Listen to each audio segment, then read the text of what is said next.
Here's the type of problem that can give you fits. Why is this interesting or unique to us? We've got a double angle and a restricted domain. Double angle and restricted domain. Well, we know how to handle this double angle. It's confusing. Let's solve an easier problem.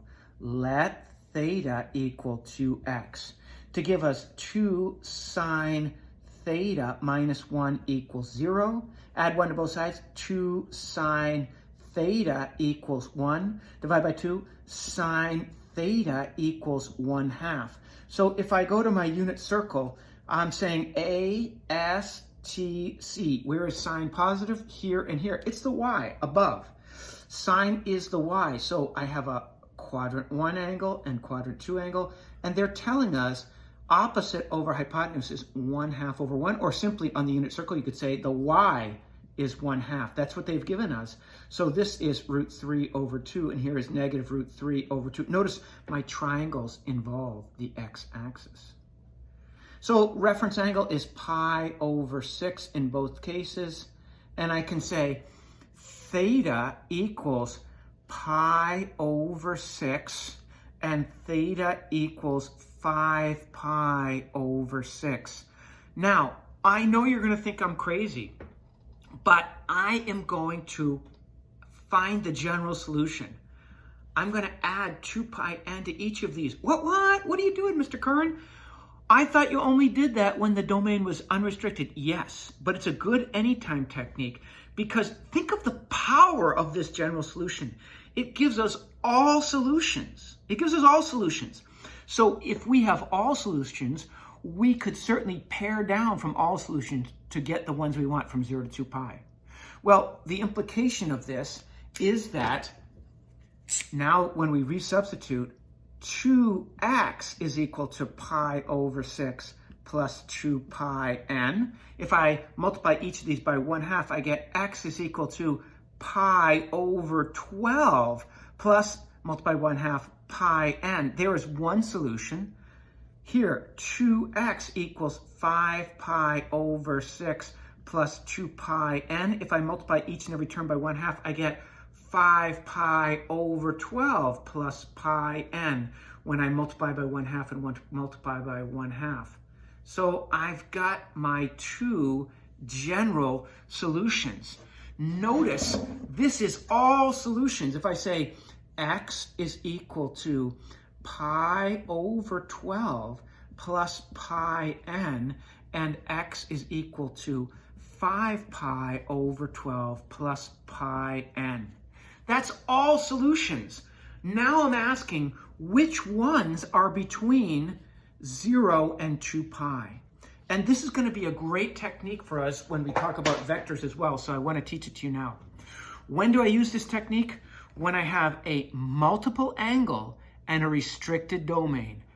Not just x and not just negative infinity to infinity. I still find the general solution. Notice here, this is the general solution. It gives us all the solutions in the world. It's so powerful. Now, which ones are between 0 and 2 pi? All right. Well, n is an element of the integers. That means that n is -3, -2, -1, 0, 1, 2, 3. Think about what n is. That's what we're saying, that this n can be anything to give us all solutions. But we want only the solutions from 0 to 2 pi. That's the dilemma we have. All right, this is what we're going to do. We're going to plug in a 0. If n equals 0, then x is equal to pi over 12, and x is equal to 5 pi over 12. And I get 2 solutions there. All right, how about if n is equal to 1?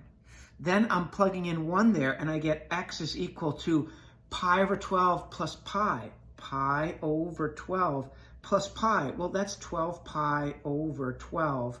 I'm just making pi into 12 pi over 12. So this gives me 13 pi over 12. There's another solution. How about when n is 1 over here? I get x is equal to 5 pi over 12 plus 1 times pi, which will be plus 12 pi over 12 to give us 17 pi over 12. So I've got 4 solutions. I think I found all of them. How do I know? Because this 2x tells me, hey buddy, you're looking for double the solutions. Usually I have 2 solutions from 0 to 2 pi. I've come up now with a 1, a 2, a 3, a 4 solutions from 0 to 2 pi. Let me try n equals 2. So x is equal to pi over 12 plus 2 pi. Look, my domain was 0 to 2 pi. If I take 2 pi and I add anything to it, I'm out of the domain. So I can stop there. Is this 0 to 2 pi? Yep. Is this 0 to 2 pi? Yep. Is this 0 to 2 pi? Yep. Is this 0 to 2 pi? Yep. So I'm done. I found all of my solutions. Again, when do I use this technique? When I have a multiple angle and a restricted domain. What did I do? I found the most powerful general solution, just like normal. I treated this as if it were negative infinity to infinity. My extra step now was simply starting with what n is. N is an integer, and I start at 0, and I keep on increasing until I find my solutions are out of 0 to 2 pi. A little technique I use is, well, remember, this is B. It says now there are 2 cycles from 0 to 2 pi, which means we're going to have double the solutions. If you're expecting 2 solutions, now we're going to have 4 solutions, which is what we got here.